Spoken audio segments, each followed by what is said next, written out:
We live on the webcam.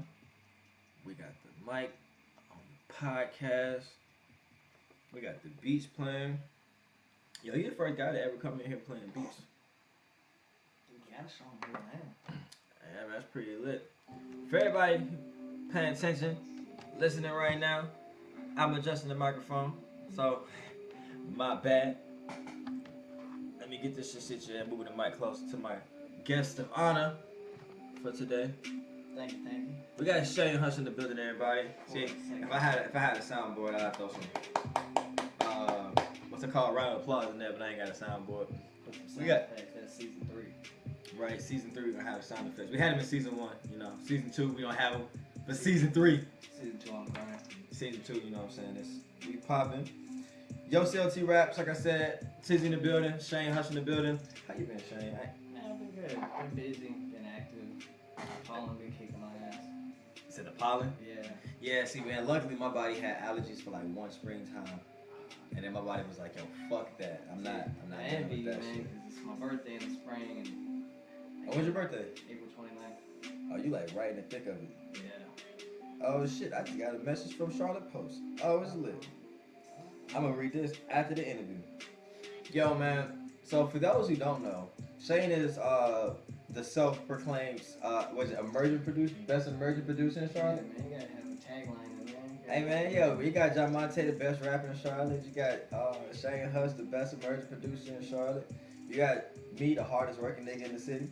Just hands down and everything. Hey man, you got it. Like you said, you gotta have a title on your shit. You gotta claim your shit. Yo, so Shane, for y'all don't know this, but we tried to do this before, but well, not try. We did this before. Like I said, I don't believe in the word try. We did this before, but the audio was fucked up on the damn microphone. And I didn't have a and I didn't have a webcam like I got now, so I didn't even have like the fallback audio to, you know what I'm saying, pull from the webcam. And I can't release shitty audio. It was like mad bassy, you know what I'm saying, like the lows was too low, it wasn't on the mids. So we back here. I'm not gonna ask you the same questions that I asked you earlier because I know those answers now. Yeah, and it's not, you know what I'm saying, it's not an authentic interview. Yeah, and it's all about organic here. This ain't no scripted, we don't have bullet points to go over. Exactly. I used to have questions like season 1, and I was, you know what I'm saying, just so I could stay on topic, but... Well, that's intriguing too, and that's why I liked it. So I was a fan of YoCLT Raps in the first season of the podcast. I appreciate I knew a that. lot of the people that you did interview, but there was a lot of the insight and the backstory that you don't get to know, you don't get to see, hear, none of that stuff. So I thought that was real insightful. Oh, I appreciate that, man. That's really what it was all about. Like me and the whole purpose of YoCLT Raps is so people can get to know the person behind the artist. Yeah. Because we only get 15, 20 minutes. Yeah. You know what I'm saying? Right, yeah. Luckily, shout out to Leanna. You know what I'm saying? Leanna Eden. If you perform in that common market, you get 30. But you know, 15 to 20 minutes. 15 to 20 minutes isn't generally long enough to really get to know somebody, and you damn sure, you know what I'm saying, don't get to know somebody when they on stage, because you know, that's when they in the element.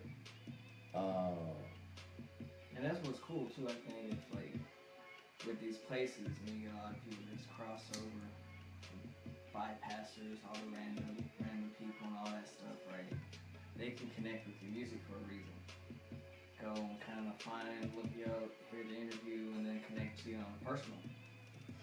Facts. And that's, like I said, I said my Tizzy chat, shit.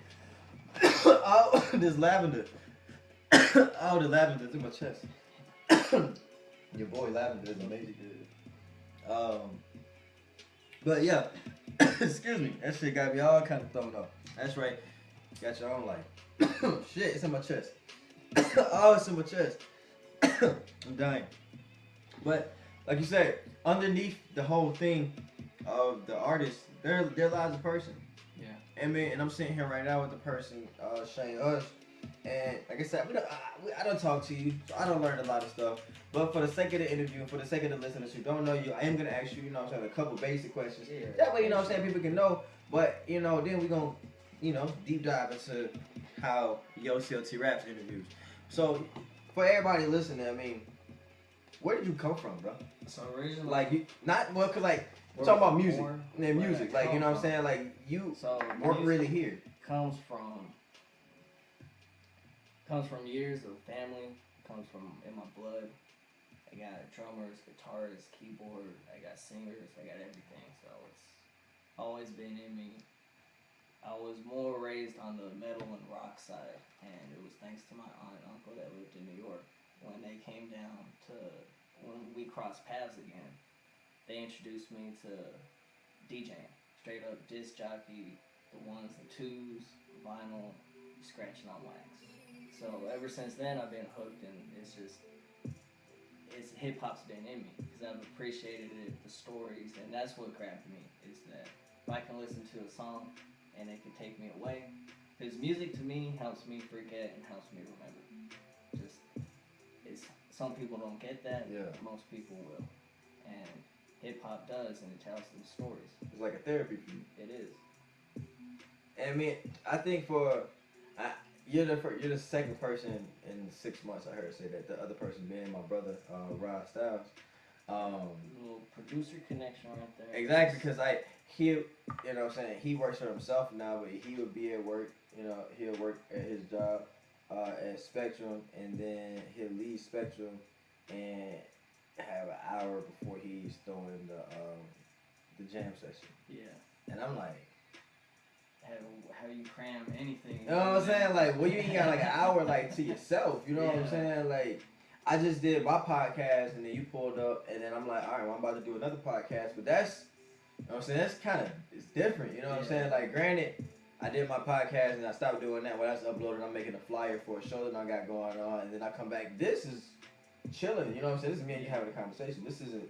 I mean, so same as with the Two Talks, which definitely tune into that and check that out. It was insightful, but yeah, it's you're talking to us. It's like it's that's less of a chilling. Like it's of a deadline for y'all to got there for him to go to work and then to immediately do the jam session. I'm like, I understand that he did, but he said that's my therapy, and I was like, well, then you're not working. That's true, and like I don't understand how people wake up 4 in the morning and go work out. It's their therapy. Facts. Because I know I like to wake up early. I personally come to the conclusion that 5 o'clock is a bit too early for me. Yeah. Like 6 o'clock, I feel a lot better waking up at 6 o'clock. 7 is really where I like to wake up, but I challenge myself to wake up at 6 strictly because I like to look at other people in my industry, and I'm like, if you sleep, you know what I'm saying? I hate the adage of no sleep, sleep, work, no work, no sleep. I sleep when I die. You know what I'm saying? I hate that adage because I mean we're humans, bro. You need 8 hours of sleep or your ass gonna fucking die. And honestly, it goes in the cognitive functions. Exactly. If you ain't getting sleep, you're not thinking as good. At your best. So it's like I recognize the importance of sleep, but at the same time, I want to start my day early, and I want to get out in my day. See, I'm kind of the opposite. I kind of been programmed different because the way I did the traditional 9 to 5 wasn't 9 to 5. It was midnight shift and graveyard shift. And stuff you're like my dad doing that goddamn graveyard. I can hell no, dog. So I go to bed early in a different sense. I go to bed 5, 6, 7 in the morning. And then what time you wake up? Like about 9, 11, or 12. 5, 6, 7, 8. So maybe like 5, 6 hours. Yeah. But with me, it's not like that whole. I don't like the people that say I'm gonna go to bed. Hey, this beat's way. I need this beat. Alright, gotcha. You say you need to go to bed. Yeah, I don't like the people that say I'm going to go to bed because I can't go to bed. I have to pass out. Yeah. So it's like once I pass out, couch, bed, chair, wherever I'm out, then I'll wake up, and whenever I wake up, that's when the day starts again. Whether I get 3 hours power nap. Hey, I understand that. I'm more or less like, I know as they say you need 8 hours of sleep. Now we don't necessarily need 8 hours of sleep, but I'm a solid 6. Give me a solid 6 hours. If I like I said, I like to wake up around 6 generally. If I go to bed at 12, I feel comfortable. Yeah. Going to bed at 12, waking up at 6. Sometimes going to bed at 1, waking up at 6, I still feel comfortable. But I'm not an 8-hour guy, but I have to start my day early. That's what I was getting at. Like I like to start my day at 6 because I like to challenge myself to like the Breakfast Club. Right. I'm like, all right, if Charlamagne, DJ Envy, Angela Yee up here at 6 o'clock every day, they doing their morning radio from 6 to 10. Well, there's marketing behind that. There's more people up at that time. Well, no, I mean that too, but it be the humans are working. You know what I'm saying? The human people, they up at 6 o'clock, they in the radio interviewing artists. Eventually, I'm gonna be one of the artists, you know what I'm saying, on the Breakfast Club. So they're gonna be interviewing me. So I gotta be up anyway. I need to be. You know what I'm saying? At the Breakfast Club, then you're gonna have to go over the funk. Exactly. The Hot 16. You gotta do all this shit. So it's like that's what I'm getting at. When Charlamagne was in the hype about last year, right before when his book was out, he was doing a TV show. He'll be at the Breakfast Club at they start at 6. So I gotta be there at least 5 because I gotta have the pre-production meeting. Yeah. So that means I gotta be up at like 4:30. Well, I live in New York, so I gotta be up at like 4 because I gotta drive my black ass. Well, he lives in Jersey. I gotta drive from Jersey to New York. Get to New York. I got to be in a production meeting. Do this production meeting. Then I got to be on my P's and Q's because I'm on live national syndicated radio on how many markets? You know what I'm saying? So I got to be on my P's and Q's from 6 to 9. Then DJ Envy does his mix for an hour. Okay, cool. I got an hour little break. And then come to find out that they record their interviews after. So I thought they were done. No, they got then record interviews.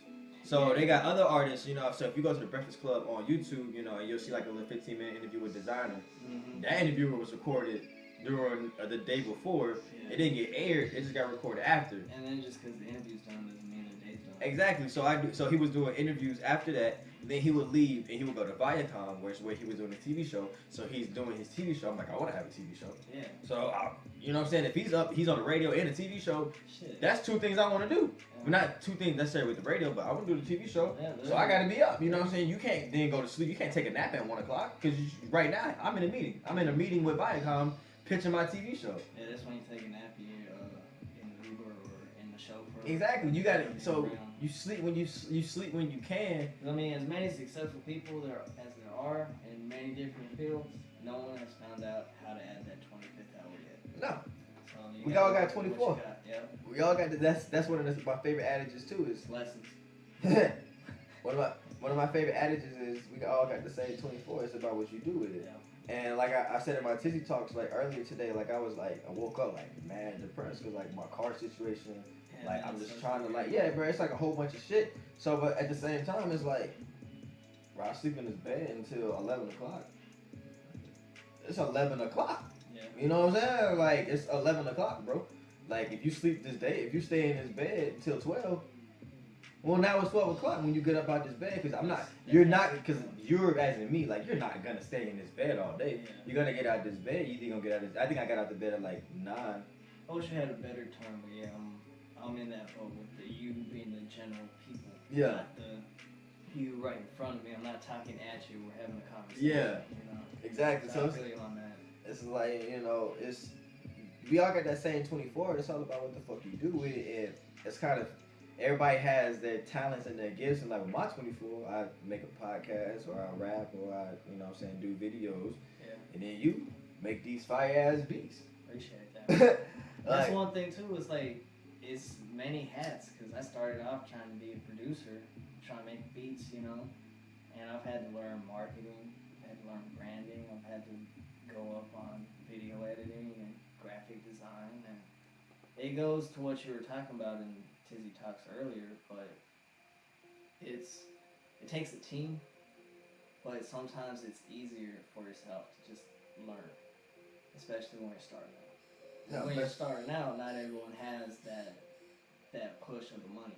Mm-hmm. So you can't afford to sit there and pay your graphic artist to make you a design, a cover, and then pay the video guy to make you a beat for you to put it out on social media. You know what I mean?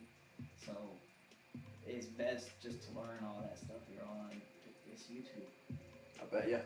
It's 2018. There's no reason why people should say, I don't know how to do anything. Yeah. Because, like, in general, with this microphone, I got on YouTube to figure out how to properly set it up. Mm-hmm. With this webcam, I got on YouTube to figure out how to properly set it up. Yeah. I was having a problem earlier before you got here, before I recorded my Tizzy Talks, where I couldn't get the microphone to record in Audition because it was like an audio output. Yeah, input out was off. It was off. Yeah. I got on YouTube. and figure this shit out. Right. So it's like all the answers that you need are on Google. Yeah. You can just Google anything. We've had Google since how long? But it's like, all right, so you like me, as much as I want to read. Yeah. Like I want to be a person who has read all the books in the world. That's something that I want to do.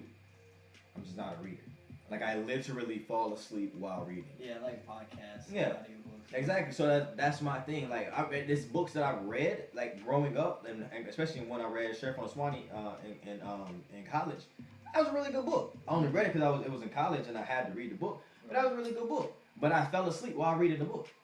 And after I finished the book, I said to myself, like, this is good. So it's like I'm not a reader, but it's like I have particular things that I do. And there's certain things that I have to be like, all right, cool. I'm going to go on YouTube. Right. And this is where I'm going to get my answers at. Because I could Google, but not everything's on YouTube.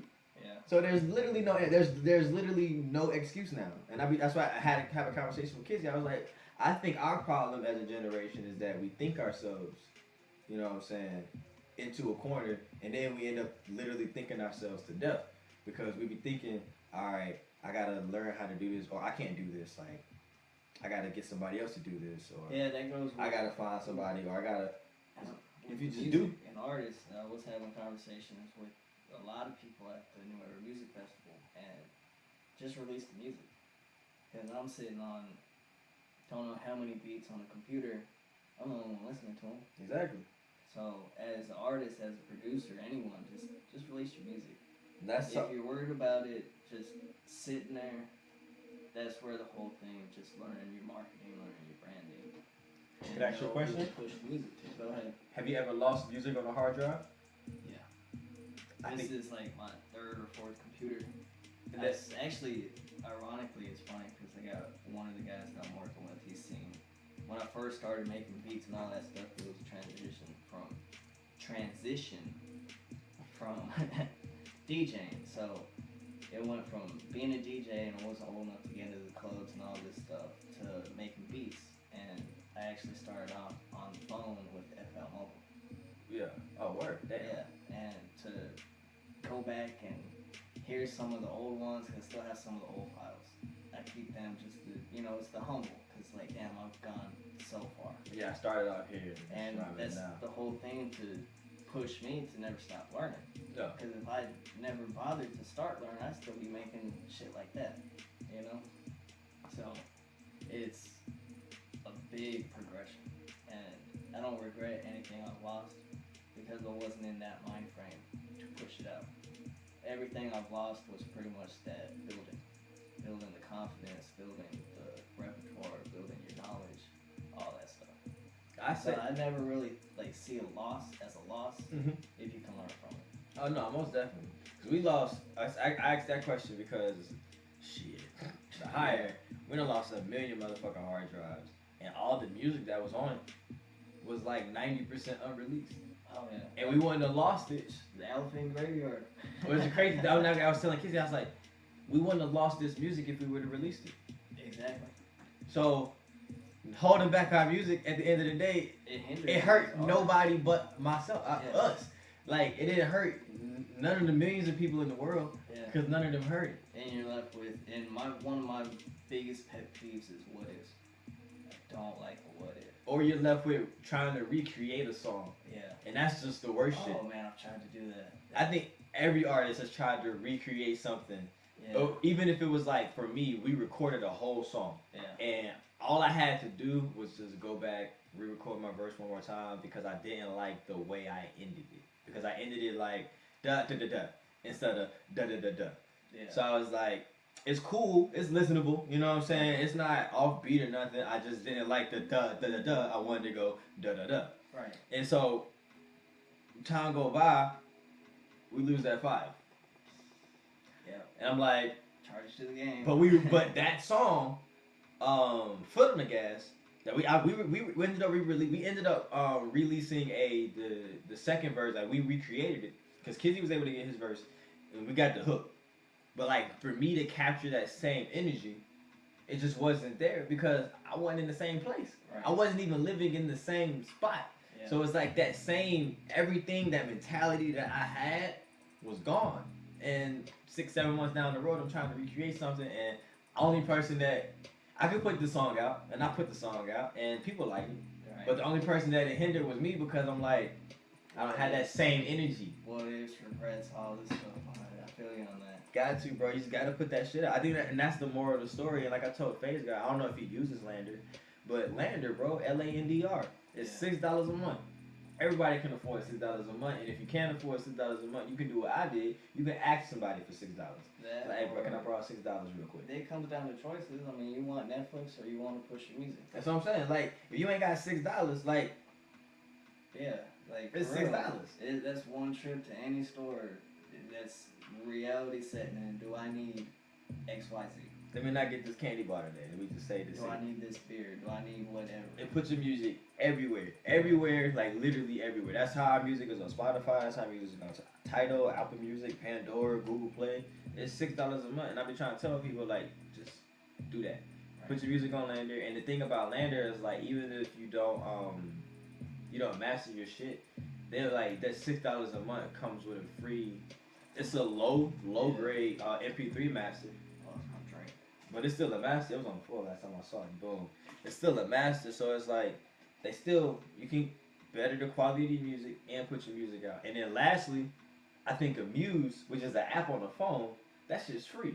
Right. It's like, so it's nowadays in 2018, like it's a hell of a lot better than paying. I forgot how much it was for the Ryan Leslie Superphone shit. That or I mean, those are nice if you can afford them, but there's a lot cheaper. TuneCore. Yeah. Hey, TuneCore had to pay like $50 an album or $20 a single, yeah. Which is like, I mean, that's not bad. That's not a lot of money, but I mean, when you like, oh man, that's a lot of money. Like I don't got $50 every time I want to put an album out. Exactly. But and then if you start looking at it, it sucks too for artists to start saying it, but you have to start looking at it from the business side. Yeah. And are you making money off of it? Exactly. Are you breaking even? And if you're not, how much are you willing to lose on it? It's just like any other investment, stock market, crypto, whatever you put your money into, real estate, how much you willing to lose before you pull the plug?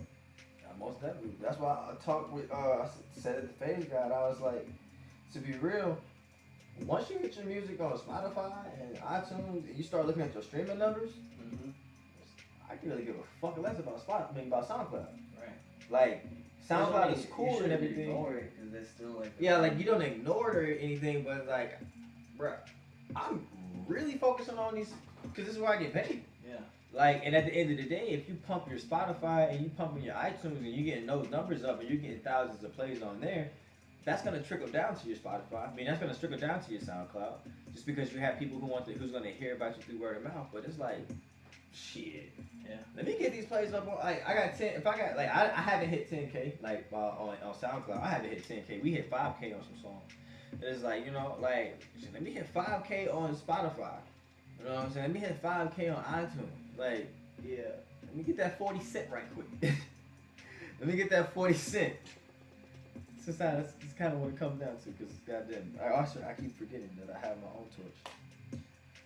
Oh, you got a beat tape, anything coming out? Like, do you put your music out, or like? I put music out, and I'm doing more so on the main place to find it, ShaneHush.com. On your website. So it's the beat stores, the website, and it kind of goes to what you were talking about earlier, trying to recreate that song. There's beats, and I got all kinds of stuff on the beat store, but I prefer to sit down, go to the studio, and cook something up. With the artist. Yeah, with the artist.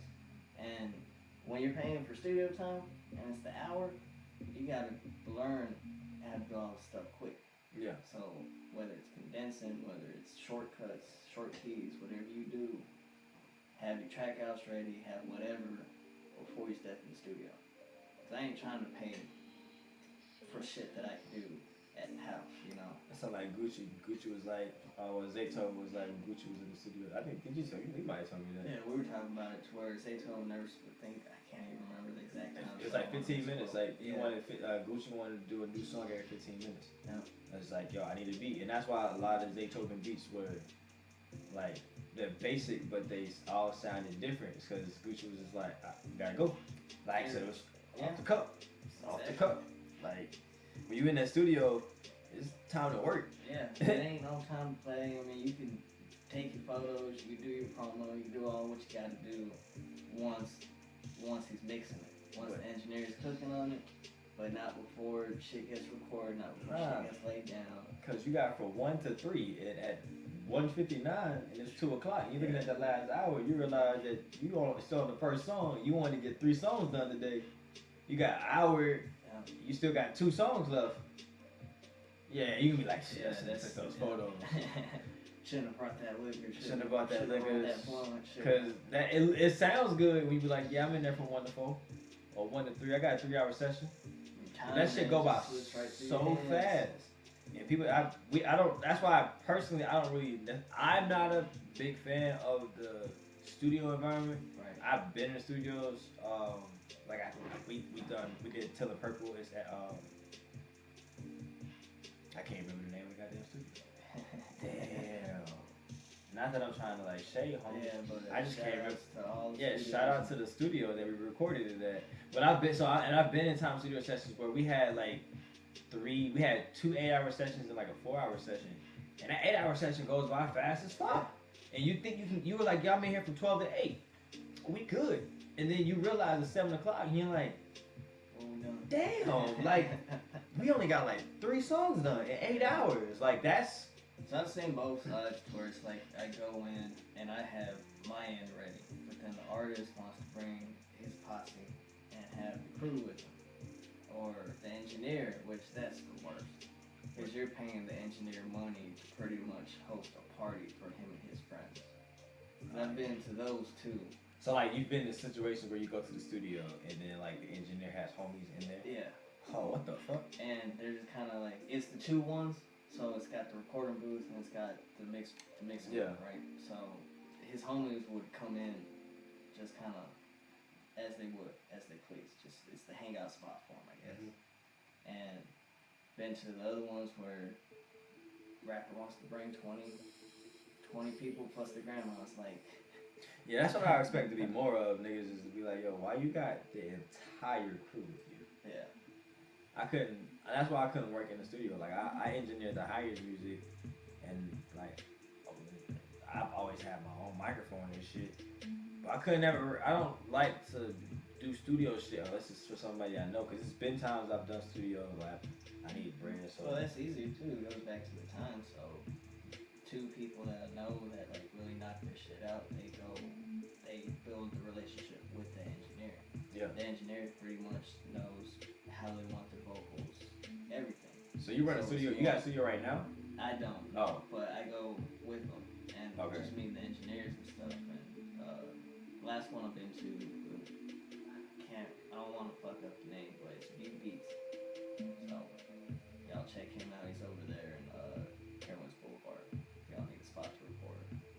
That's super South Charlotte. Yeah, he does real good shit though, man. That's what I noticed about all studios. They always in like the most incognito like spaces. Yeah. Maximus Studios, that's where I was at. I kind of prefer that though, somewhere off the cut instead of all kinds of traffic. And oh yeah, nah, most definitely. Like I've seen studios above bakeries. I've seen studios by fish places. I've seen studios in warehouses. I've been like, what? Like, you know what I'm saying? Off main roads. But at the same time, it makes sense because you don't necessarily. I mean, location. That you got to be incognito because you got how many dollars worth of equipment inside this spot? Shit gets expensive, man. And somebody come and hit your shit. Yeah. Like if somebody comes inside your studio and takes all your goddamn microphones, you can't work. You literally can't work because you ain't got no microphone and your job is to. And some of these microphones be costing thousands of dollars. Oh yeah, bro, trust me, because I'm looking for a new microphone for the hire. And I was looking at what I'm gonna upgrade to, and so first I was like, I ain't trying to spend the money like $200. Trying to be cheap. Yeah. Nah. I mean, just to get a decent microphone. See, it works if you get all the, like, even software. If you got the hardware or software to push them, you got the compressors, you got all the stuff, the amps and all this. Pushing a cheaper mic, then it can work. But that's why you go for the more expensive mic, so you don't have to wire everything. Yeah, that's what I've been noticing, because, like, shit. Good mic to start off with, honestly, well, not to start off with. The mic that we use right now is a decent, well, it's a shitty mic, but it's a decent shitty mic, you know what I'm saying? Like, and also, again, I got on YouTube and learned how to engineer, so I know how to get a pretty good sound out of our mic. But to go to a quality mic, Yeah. the cheapest good quality mic is like $450. And I was like, Check out that was my budget. American Musical Supply. American Musical Supply. Yeah. I'm gonna go ahead and check them out. Yeah. American Anyone Musical else Supply. looking for gear, it's pretty good. They got decent prices and all that shit. I have to look. Yeah, American Musical Supply. Because I was looking at all kinds of different, like microphone reviews, microphone comparisons, Yeah. and shit. My best experience is just going out and trying them out for yourself, because you could read all these things and every review under the sun, but it's at the end of the day, beginning of the day, whatever you want to say, it's your preference. And the engineer and all that stuff can only do so much with what he's given. Facts. And I know, like, when it comes to engineering, there's only so much you really can do. Yeah. Like, I try to tell everybody, well, not everybody, but when the people I'm recording, and especially with kids, because this is mainly just me and him, but I do record a few people every now and then. But there's really just an adage I have is like, everyone's gonna hear it now. They're gonna be hitting you up. Hey man, record me. Hey man, I got yeah, this bro. fire ass song, bro. hey man, no. Hit my inbox, we might talk though. Yeah. But it's like, you can't turn this shit into a Ferrari. Mm. So if the vocal itself sounds like shit, it ain't nothing. Yeah. I can't do about that, bro. Yeah, Like, yeah. you have to at least deliver Yeah. good quality bars, good quality take, good quality. You gotta know too what you're doing with recording, because it's just like performing. You see people grab the microphone head and they're right up on the mic, and they don't realize like they don't have to be. It be the same motherfuckers, Spitting and they use the in the same mic that I microphone. hand them, and then they be like, "Yo, bro, the mic don't work." I'm like, man, it's 'cause you spit in it, bro. Right. I just handed you this mic, and it Yeah. just worked with me, So maybe if you didn't eat it, nigga. deep throwing mics out Deep there. throwing mics and the shit. But nah, most definitely, I think people just don't necessarily know recording techniques and necessarily know the proper way to. Which is not, It's not. fault them. Yeah, no. But it goes back to YouTube, because that's where I like literally, bro. YouTube, or even, man, just get serious about what you want to do and go to actual studio. That too, if you can afford it, because I know me. Yeah. As much as I rap. Yeah, mad respect to anyone out there trying to build up their studio and all that stuff, because I'm going to be doing the same and trying to record people, but. And the thing is, like, fresh people. studios also are, I'm gonna be real, they ain't even really that expensive, because you got like new era music houses that's $35 an hour. Yeah. Gotta ask you. That's $35 an hour. And you $150 for 3 hours. So I mean, it's not like studios are, you know what I'm saying, $250 an hour. You can get to a good quality studio and not break your pocket. It's just like I said. And there's people behind them, like Ron will know what he's doing. Exactly. This is like, my whole thing was more or less on I rap a lot. Yeah. I make a lot of music. And go back to what we're talking about with the time management situation. The greatest time management in the world is they're gonna afford me to record as many songs as I do in 3 hours. So it's like I had to build my own studio. And also when I first started rapping back when I was in high school, it wasn't a Soul Jukebox. It wasn't a New Era Music House. It wasn't a Studio V. It wasn't all these studios around Charlotte. Like, this shit was not here, bro. It was a what? I thought that like My Heritage Studio. Bro, I know. I thought My Heritage Studio was a studio. I looked that shit up in the phone book, bro. It is a portrait studio. That's all we had in Charlotte, like portrait studios. So it was a you gotta build your own type situation. So and I just kind of always had my own microphone. So And that's the best thing to do, man. Because the best thing to do is just make it for yourself. J. Cole that bitch. Yeah. Make your own beats, make your own lyrics, make your own videos. All that shit. Make all of it, nigga. Why? Cause J. The Cole only thing said. is, like, alright, I don't want to get too much into it because I'm sure he has his reasons and we can't answer why he doesn't put other people on since he already is at that platform. But I look at the Wayne brothers, to where they pretty much did their whole everything, got to a platform, and then the whole family. Yeah. So Facts. it's like, that's the whole thing is build you something that you can help other people. Because kind of sounds contradicting to say build your own shit so you don't have to wait and ask someone, hey man, put me on or help me out and all this stuff. You want to be the person that can help other people. Not most definitely. You gotta be a boss, and then you also gotta realize that bosses link up and work with other bosses. Like Big Bill said, when he got on, he was running Philly, but then he had his train, but then he saw somebody whose train was going further, so he jumped off his train and hopped on that train. Why? Yeah. Because why not? With that analogy, it's good too, because you can just link up the train. Exactly. Like I was just, It's boom. like if we all headed to the same destination, let's get it.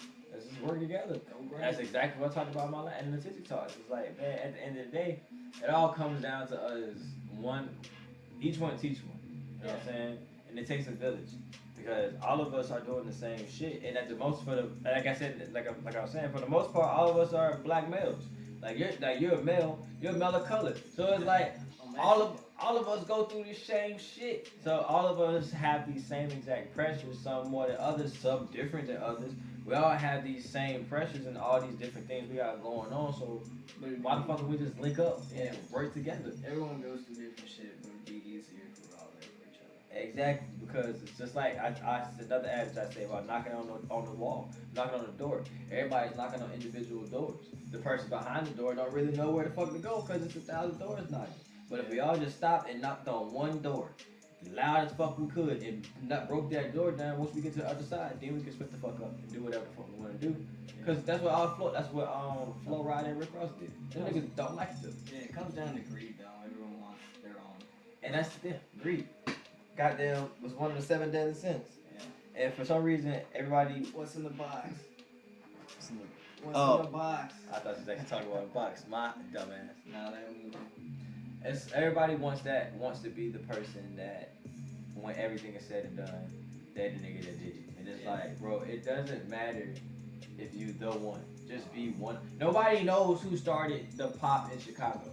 We just know that one Chicago pop. We got Chief Keef, and we got Lil Durk, and we got Chance the Rapper, and we got Dree, and we got all these other Chicago rappers. That's all that matters. I get chances from Chicago. That's all that matters, bro. All that matters is that they knocked the motherfucking door down and there's a whole bunch of motherfuckers that ran through. Nobody knows who started off Atlanta. Nobody cares who started off Atlanta. They just know that we got the Migos popping right now. They had T.I., they got G. We just had that whole social media debate, which everyone was so fascinated about, T.I. or Gucci and all that shit. About who started trap music? Yeah. I saw that. And then somebody was like, well, actually, the very first song they said trap with was UGK. And I was like, they not even in the discussion. So we just went back further. You know what I'm saying? So it's like, yeah, I would. That's a whole can of worms. But exactly. It's like, I would like us to be in that position where 10 years, 15 years later, everyone's got talking shit. Who started shit in the Queen City? and that's the whole thing. Like when you go back and you look on it, it's a can of worms. That means right now, the whole process of trying to be that nigga is a can of worms. Yeah. So who cares? Don't even worry about trying to be that person. Let's just make the can. Which it goes on. It's people. People are always gonna have their person. They're Yeah. talking the race, and it wasn't. And it's all. This goes to market and all that stuff. And if you're trending and all that, feed the fire. There's a whole. It pays to be relevant in entertainment today. Oh yeah. But last time I checked, when shit was going down and they were trying to put Atlanta on, T.I. and Gucci were doing songs together. There wasn't all this beef and animosity. Gucci and Jeezy didn't beef until Gucci blew up. Yeah, well, that's the whole who shot who first. That's what I'm saying. Like, yeah. Who paid for So Icy, and that's a whole other thing. Oh, that shit blew. They Yeah. tried. The main thing is they tried at first. They damn sure had a song together. Yeah. Like. But now everyone here is like, hey, yeah, man, we should link up, but I charge such and such a feature. And it's like, all right, man. I feel you. Like, Make your bread. yeah. But at the same time, we can make more bread by working together. Yeah, for real. And that's my basis of everything that I really do. It's just like, yo, like. And it's bad too, like, if you see someone and it's producers and artists, you know, you're paying for a CD, you're paying for a verse, you're paying for a beat, and then they turn around and it's spent on some shit that ain't even helping their career. Like, it ain't even going to merch. It's not going to promos. That shit going down the motherfucking drain. Yeah. And you just And that turns away customers and potential people that want to even deal with you. Exactly, because you sit here, you are around here like, bruh, you ain't serious about it, so why am I supporting you? Yeah. This shit ain't going nowhere. Say I'm supporting your habit? Nah, bro. I got enough habits to support. Exactly. I just keep myself. Or you see motherfuckers and they be like, they claim they're not getting support from people, and it turns you off from supporting them. It's like, yeah. But you get support. Like, I support you, yeah. but all they tweet is. And that goes back to the first time when we did this podcast. It's that conditioning. If you condition your fans, if you condition your clients, your customers to not care, They don't stop caring. Care. And then you're gonna sit there and wonder, why aren't they caring about me? And now your conversion, now you get the whole brand is pretty much dead. And you gotta start over. That's what I'm saying. Like, now your conversion numbers is messed up. Instead of getting 5% conversion, you're getting 2% conversion. And now you gotta work up from a 2 to a 5, with your existing fan base. Yeah, but you just gotta get back to trying to attract. You're trying to attract new people to your page, but you got 3,000 followers that don't fuck with you. So somebody comes to your page like, which I'm a little upset about the whole Facebook thing, because I get people are upset with identities and stuff, but I had ads going that were specifically targeting people, where you go into detail about. You I want to target people that like these 2 pages, but don't like this page. And you can still do that. You just can't really get into like the pay and shit. That's true, but they pretty much put a stop on it. Oh, word? It's almost like a cap. So they put it out and they want to. If you have a page on Facebook, whether like if you have a personal page, you go in, start adding people, all that stuff. They'll show those posts to more people than they would like a official Facebook page. Yeah. They want those to pay for advertising. Yeah, that's what I do. But since the whole everything with Facebook identity and all that with information, they were pretty much kind of holding back on the ads. So you're still paying what you would normally pay, but it's not reaching as many people because you're trying to save face right now. I mean, that makes so sense. The last thing they want for people hearing about this is scrolling through and seeing a shitload of ads. So they're cutting back on how many ads are shown. That makes sense. But yeah, I had ads going on Facebook, Instagram, YouTube, all of them, just the whole, from the beats, it's like, check this out, and for anyone, it goes deeper from just selling beats to funnel marketing, to where you cast out the big neck, and then you start trimming the fat. And then you get the people that's the true fan supporters. Yeah. Nah, most definitely. But so tell everybody where they can find you at shit. ShaneHush.com. Yeah. That's it? I mean, social media, all that stuff, y'all probably already know, but visit the website. Let me hear what you got on the beat. I got a lot of ShaneHush beats. You can actually check out a lot of ShaneHush beats on the Hyatt. He did lessons. He done a lot of shit for the Hyatt, now that I really think about it. Tell Me You Love Me. A couple things coming out, hopefully with Rails. Oh yeah, Rails is helpful. Always cooking over wiggy music. You did something with FaZe. Oh yeah. Actually, man, me and FaZe actually got to get back together and work on that EP. I totally forgot about that shit with all the shit we got going on. Yeah, that and Kizzy was talking about release.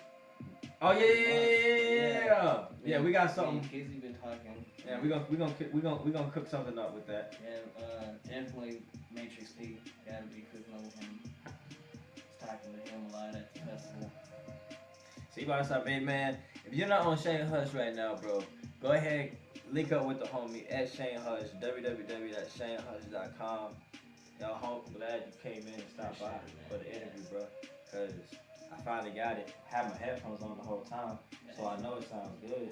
And I just did a podcast the same exact way, so I know it sounds good. And I got the video, so it's a triple motherfucking threat. Yo, it's lit. It's YoCLT Raps. ShaneHush, I appreciate you stopping by. Appreciate you. I'm on the west side now, so pull up anytime, bro. West side. Yeah, I'm starting to learn that, man.